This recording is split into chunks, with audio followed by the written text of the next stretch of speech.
Okay, so we'll start. So we started with this classification of mechanics. So we have mechanics, which is classified into two. So one we call it as a solid mechanics, and the other one is a fluid mechanics. This solid mechanics is classified into rigid body and deformable body, whereas fluid mechanics deals with static, kinematics, and dynamics. So we deal with rigid body now. So rigid body is again is categorized into statics and dynamics, whereas dynamics is classified into kinematics and kinetics, right? So this engineer mechanics is purely depends on rigid body. So we are going to solve problems purely related to this rigid body. Okay, so we'll be dealing all these static types of problems and also dynamic types of problems. Right now, we will go for other basics. Let me consider this one. So fundamental of a unit, right? So what is the purpose of unit? Unit is a measurement quantity. Okay, so any object you say something, you will be saying in terms of unit. For example, if you measure temperature, you may be calling this as 34 degrees centigrade or Fahrenheit or Kelvin, right? It depends on this, right? So that was we call it as a unit. Okay, so there are four different types of unit systems. So one is SI, then MKS, CGS, and FPS, right? So mostly we will be using SI systems. So and other systems is used in other countries. So whereas we'll be always dealing with SI systems, right? So SI system is something related with meter, Newton, something like this, seconds. So these are all we call it as SI systems. Whereas if I go for MKS system, instead of a meter, we'll be calling in terms of miles, right? So miles, foot, inches, something like that. Okay, that comes under MKS systems. So we'll be dealing only with SI systems. That's what we are studying from the beginning. So this unit is categorized into three. So one is a base unit, other one is a derived unit, and third one is a prefix units, right? So base unit is a common unit which you will be using it. Prefix is before the base unit, whatever you are going to enter. So whatever you mention it, that is your prefix. Derived unit is based on the formula we are getting an unit. Right? That one we call as a derived unit. Right? So you can able to see here. So these are all prefix units. Right? So sometimes which we call it as 10 power 12. So prefix is we call it as a tetra. So this is tetra. So we put T, capital T for this, and whenever you have 10 power 9, we call it as giga, which is G, capital G. 10 power 6 is mega, capital M. 10 power 3 is kilo, which is small k. So note it is not capital K, it is small k. 10 square, of course, we are not using this thing, this 4. So this is H, D, A, D, and C. We are not using that. So we leave that. So directly, so that's why it puts a star here. So directly go for this one. So 10 power minus 3, we call it as milli, which is M. So small m, right?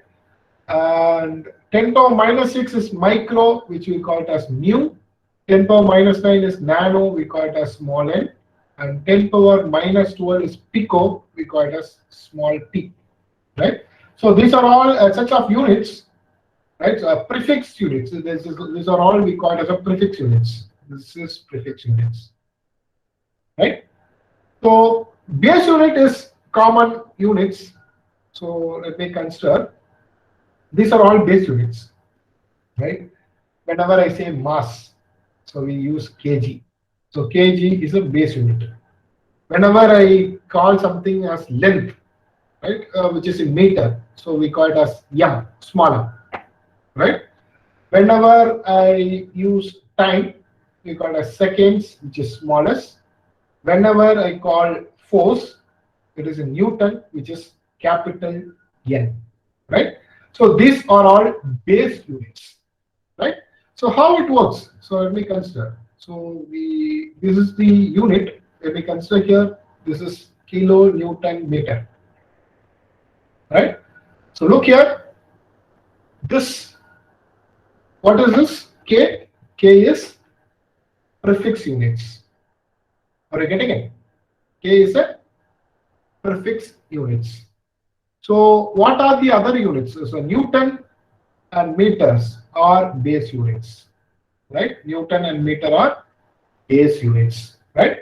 So let me consider. So whenever I put M, what do you call this? Anyone? Base unit, sir. Base unit. What is this actually? Meter. Meter. But I also say something like this. So there is one thing here. So you can able to see that milli is also smaller, right? So now my question is whether it is meter or milli. Meter. Meter. Why can't you call this as milli? Because that is also smaller. Sir, that we used as a prefix. Yeah, very good, very good. So that is always a prefix. So whatever I enter here, first that is always a base unit. So base unit is a must. Base unit is a must. So when I add one more M, now the last one we call it as a base unit. The other one is prefix. So now I call this as millimeter, right? So this is prefix. This is prefix, right? That is what similar to that km. So kilometer, right? So and of course derived unit. So this Newton meter itself a derived unit, right? What is this Newton meter? Of course, it is something called as work done. So work done, we call it as Newton meter, right? So how do you get this Newton meter? When you look here, so the formula for work done is force into distance, right? That is the formula for work done. The unit for force is Newton, and the unit for distance is meter. So Newton meter, right? So this is your work done. Of course, this Newton meter we can also call in some other term. Work done is also called as a separate one. That is derived unit. Right? What is that we call this Newton meter? Yes, anyone? Joule, sir. Joules, very good. So this we call it as joules, small j. Right? We call this as joules. Right? So this we call it as a derived unit. Right? This is derived unit. Okay, so the units is having something which is related to base unit. Base is very important. So whenever we link something, we will get it as a derived unit, or we will also get it as a prefix. We will also combine with prefix, right? So this is how your units works, right? Let me consider. So there are sets of units. So let me consider, right? What are they later? Okay. So basic definition. So whenever we call it as a space, something in the position. So I don't want to discuss this time. So time is something related to seconds, whatever the movement. Mass is what is the weight of a particular object. So these are something basics. So force. So we start with force, right? So a force is something which makes an object to move or to change its shape, right? A force represents action of one body on another, which makes the object to move or change its shape. Something. So something which is applying so that will get affected. That one we call it as a force, right? So okay. So here we use the term called as particle, right? So what we do is, whenever I have a mass, let me consider you have a circular object, right? So let me consider that you have a circular object, something like this, right? So this circular object will have a center point, right? If I consider this entire object, right, we call this as rigid body, right? This is rigid body. So instead of this object, I will consider only the point where all the force is acting, only this point. Then we call that as a particle. Okay, so point which is having a negligible dimension, which is a reference to a particular object, right? Which is a reference to a particular object. That one, of course, we call it as a particle, right? A rigid body is an object which is having dimension, but it doesn't. It is having a negligible deformation, which means when I apply a force, it is very stubborn.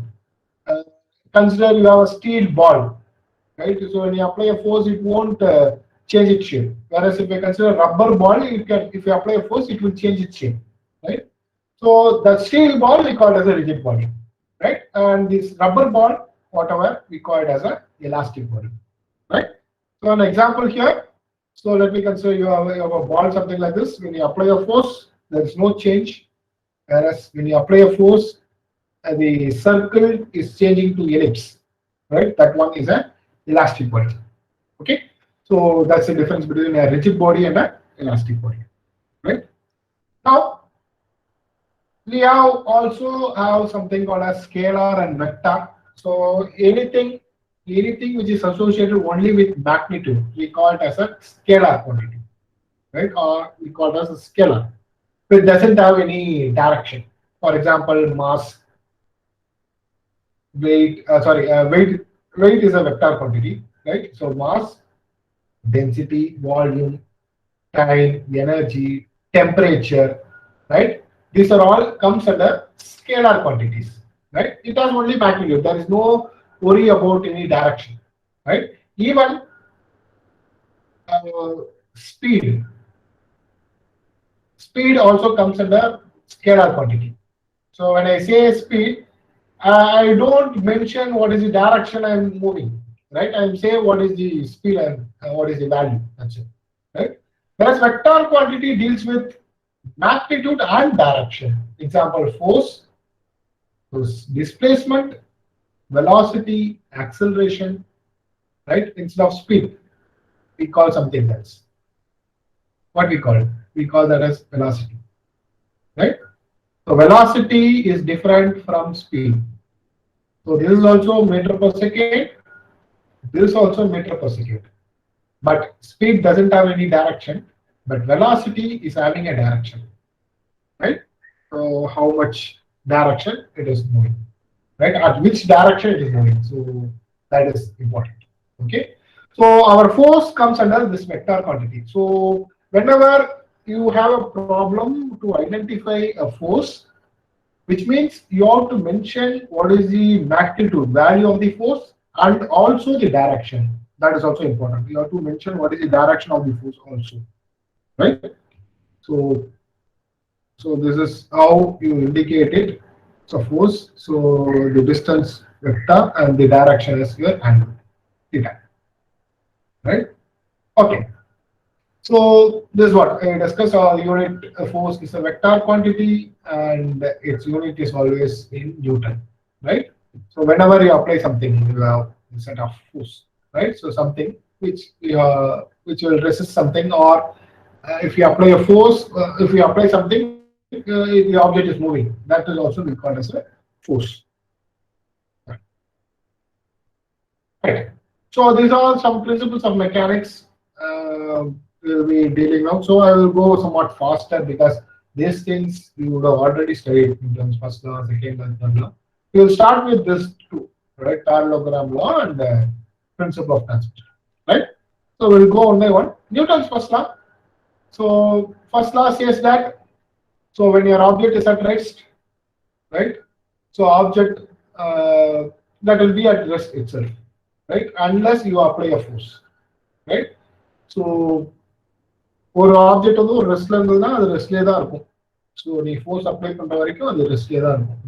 That is what we call as Newton's first law, right? So second law, so that is what? So when we equate, we say that sigma fx is equal to 0, right? Second law, so your force is always depends on the mass of the object and its acceleration, right? So F is equal to m into a, right? That is second law. Third law, right? So whenever you have an action, surely you will have a reaction also. That is second law, right? So these are the three laws we will be using then and there to find out what is the force, right? To find out what is the force. For example, if you have a rocket or something like that, so because of the propulsion, whatever it is emitting, because of that only your rocket is moving upward, right? So this is the action. So the movement is a reaction, right? So that is also important. That comes under third law, right? Okay. Now the next one we deal with principle of transmissibility, right? So what does this principle says, right? So it says that under the line of action, so whenever I have a force, let me consider this is my force, right? So if I draw the line, so let me consider this is the line, the force is moving, right? This is the line, the force is moving. This line we call it as line of action,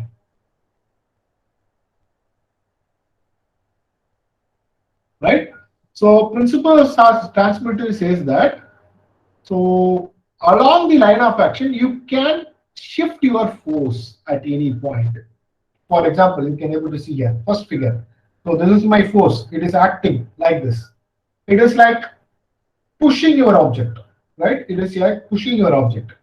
In the same line of action, if I apply it, this is pulling the object.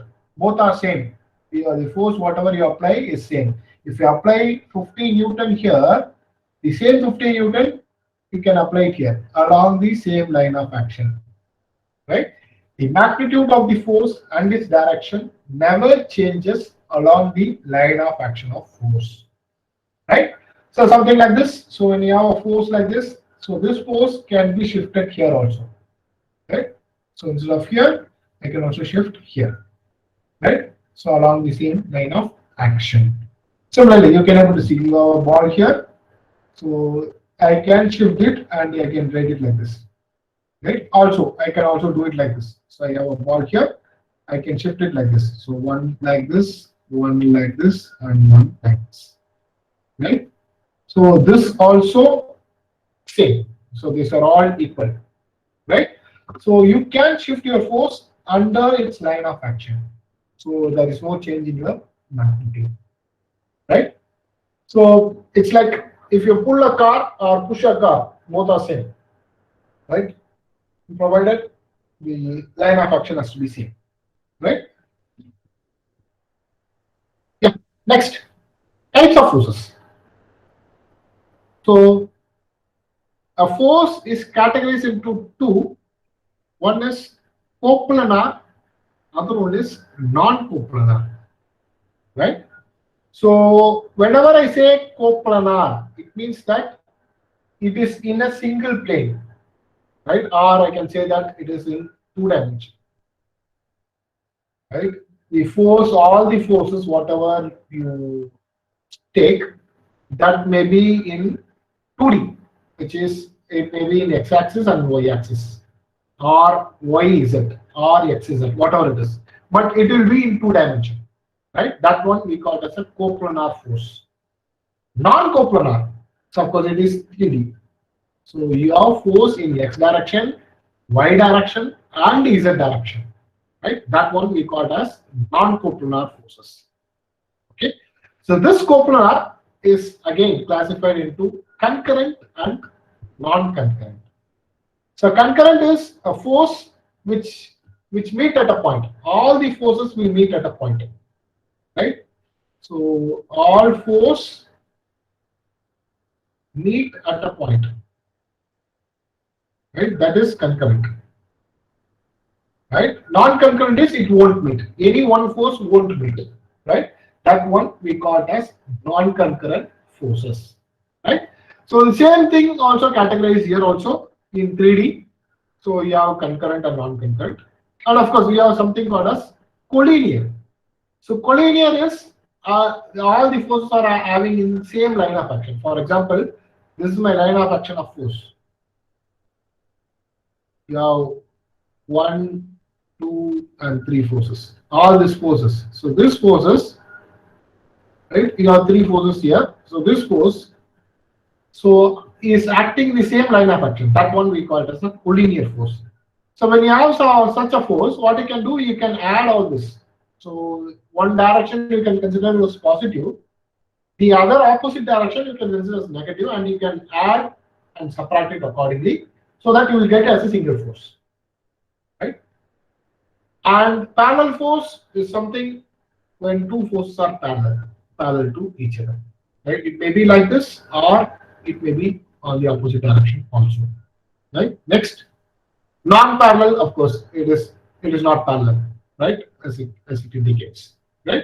Similarly, coplanar, we have non-coplanar is also having a concurrent force, non-concurrent force, parallel force, and non-parallel force, right?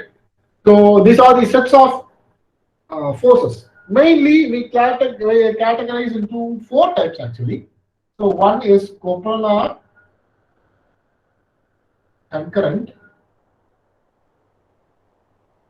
So coplanar, non-concurrent, right? So and then non-coplanar concurrent and non-coplanar non-concurrent, right? Actually, we classify mostly into 4 categories, right? Main category. Others are parallel force, non-parallel force, and all comes in a different way. But mostly we will consider this 4 category: coplanar concurrent and coplanar non-concurrent, coplanar non-concurrent, and non-coplanar concurrent. So there's a difference, right? So this is what we say, right?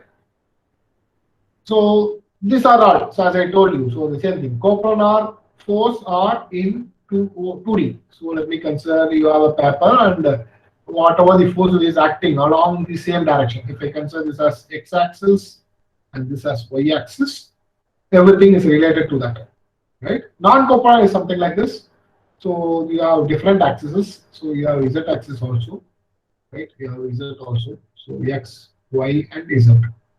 Right? When you have forces in all the direction, we call it as a non-coplanar forces. Collinear, so the same line of action. Concurrent, all the forces are meeting at a point. You can able to see. So even though your line of, so make sure the line of action is meeting, so that I can shift it here, right? I can shift it. Okay. So it is meeting at a point. All the forces are meeting at a point, right? So these are all examples of concurrent force systems. Okay. So non-concurrent, something like this. It is not parallel, not everything. So it is not also meeting at a point. So the line of action is also not meeting. So we call this as a non-concurrent force, right? Parallel force. So everything is parallel, right? So it may be like or unlike forces. And these are the overall 10 which is applicable, right? So collinear, concurrent, all the forces, right? Just it shows what is the example for each of this, right? Whenever I say concurrent collinear force, so forces on the rope in a tug of war. So if you play a tug of war game, so whatever the forces acting on that rope, right? That one we call it as a collinear force, right? Coplanar, parallel forces, system of force acting on a beam, vertical. That one is parallel, right? So there's some conditions, so you can able to see these things, right? Okay. Let me consider this. Can you tell me what type of force is this? Coplanar, sir. Coplanar. Very good. It's a coplanar force, right? So coplanar what? Coplanar concurrent, sir. Yes. So this is coplanar concurrent. So if you look here, you have a force acting along this direction, also along this direction. It is meeting at a point, right? It is meeting at a point. So this one, of course, it is when you look in, even though it looks in 3D, it is in only a 2D plane. It is in one plane. So it is coplanar concurrent, right? It is coplanar concurrent force. Can you tell me this one? So the dollar weight will be acting downwards, and this dollar is also having two strings which is attached to this, right? So what type of force? What type of force? Sir, coplanar concurrent though. Yeah, same. So it is also coplanar concurrent force, right? Because it is in 2D, and this will all meet at this point, a center point, right? So it will go and it will meet at the center point. Okay, right, good. So next, this one. So how to identify the force? That's what I want to tell you, because sometimes it will be difficult to identify, right? So you have to consider something as a free body diagram. So here the free body diagram is this wheel, right? That is what we are going to concentrate to do. Identify where the wheel is having contact. So you can able to see that this person is holding this wheel, which means you have a force along this direction. Yes. Right? And this wheel is also having contact here, right? So which means you have a force F here. The wheel is also having contact with the surface. You have a force F here, and the weight of this particular object, W. Right? So this is how the force is acting here. Right? Can you able to understand this? How I identify the force? Any doubt on this? So if I consider the particular object, wherever it is having contact, right? That one we call it as a we will put it as a force, right? Any doubt on this? No, sir. Okay, what type of force is this?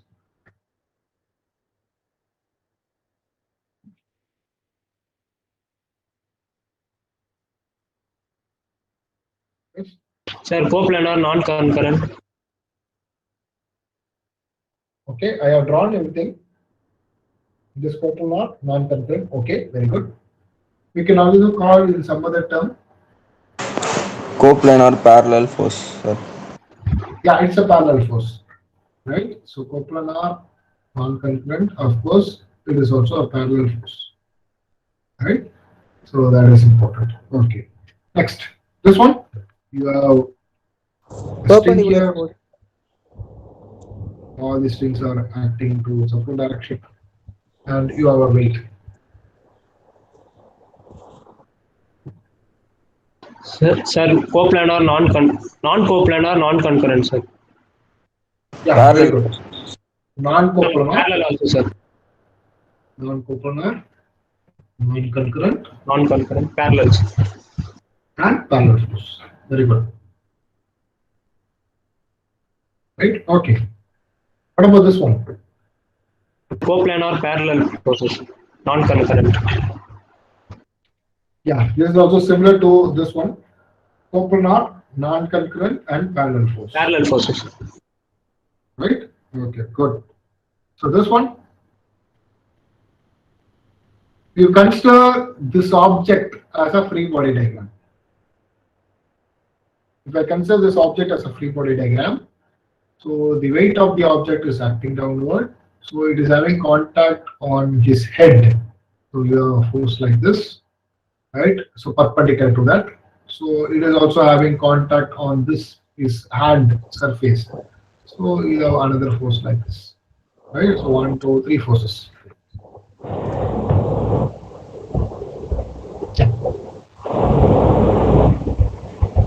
Sir, coplanar non-concurrent, sir. So this is coplanar non-concurrent. It is not parallel, right? So it is different. Coplanar non-concurrent force. We'll go for parallelogram law of vectors. So the main purpose of this parallelogram law is to combine two forces. right? So if we have two forces, what type of force? Can you tell me? What type of force? Sir, coplanar concurrent, sir. So very good. So whenever you have a coplanar concurrent force, right? Whenever you have a coplanar concurrent force, and of course you should have only two forces, right? To combine these two forces, we use parallelogram law, right? The force combined by one force மாத்துறது, right? To change it. So to change this two force into a single force. What we call that? We call that as a resultant. Okay.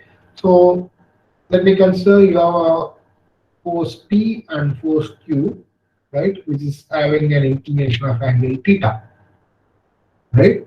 So when I make a parallelogram, right, the resultant force of these two will be the diagonal of the parallelogram. That is what the parallelogram law says, right? The resultant is always the diagonal of the parallelogram. Okay, right? So what we can do, we can just make this. Let me consider what is this is the alpha angle. This is the angle of the resultant. Okay, so when you solve this, you will get resultant is p square plus q square plus 2pq cos theta. Right? How to do that? So what I can do is I will draw a vertical line and an horizontal line so that it makes a right angle triangle, right? So now what happens is, if this is theta, this will also be theta, right? And if this is q, this distance is q, this is also q. Okay, so now you have q and this is theta. Can you identify what is this distance? So you know that cos theta is adjacent by Half cos theta. hypotenuse.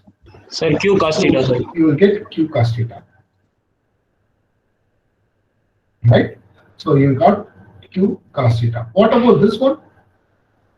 Q sin theta, sir. So this will be q sin theta, right? So now I consider this triangle alone. So this triangle. So this is my triangle. So this is my resultant R. And the overall length of my triangle is P plus Q cos theta. Right? So P plus Q cos theta. And your height of the triangle is Q sin theta. Right? Now what I can do is, to identify R, I can apply Pythagoras theorem. According to Pythagoras theorem, so R is AC. If I can say AC, so AB is the square root of AB square plus this one, right? So R I can write as R square is equal to P plus Q cos theta the whole square plus Q sin theta the whole square, right? So what I'll get, you will get P square plus Q square cos square theta plus 2pq cos theta. This one I am expanding a plus b the whole square formula plus q square sin square theta, right? So now I can combine this two, right? So if I combine this, right? If I combine this two, I can take this q square outside. You will get sin square plus cos square theta. You know that sin square plus cos square theta is 1. So that's how I got this formula. R is equal to root of p square plus q square plus 2pq cos theta. Okay. So this is the resultant. What will be the angle of the resultant? Alpha. Say that. Sir, tan inverse Yeah, it is tan inverse of. Q sin theta. Yeah, it is q sin theta. Q sin theta by P plus Q cos theta. Yeah, very good. So it is p plus q cos theta. Right. So this is how we can identify. Right, we can identify what is the direction of your force. As I told you, you need a magnitude and also a direction, right?